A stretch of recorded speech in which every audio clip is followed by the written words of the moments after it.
आदमी को यह देखकर आश्चर्य हुआ कि एक लड़का उसकी कार से भी तेज दौड़ रहा था। उसने तुरंत अपनी कार की स्पीड देखी और लड़के को पकड़ने के लिए अपनी कार की स्पीड बढ़ा ली। लेकिन लड़के ने भी उस आदमी को पहले ही नोटिस कर लिया था, इसलिए वो उससे पूछने लगता है कि तुम मेरा पीछा क्यों कर रहे हो। जिसके बाद आदमी उससे पूछने लगता है कि क्या तुम्हें पता है तुम कितनी तेजी से दौड़ रहे थे।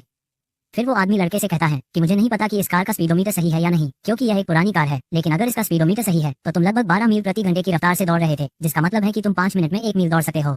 लड़के को समझ में नहीं आया कि इसका क्या मतलब है। उसने बस उस आदमी को उसका पीछा ना करने के लिए कहा। फिर वह मुड़ा और एक खेत की ओर भाग गया। लड़के को जाते देख आदमी के मन में एक विचार आया। जब वो अपने ऑफिस में लौटा तो उसने पिछले साल के छात्रों की दौड़ के रिजल्ट्स इकट्ठा किए और फिर उसने पाया कि वो लड़का राज्य के टॉप 10 बच्चों में शामिल होने की काबिलियत रखता है।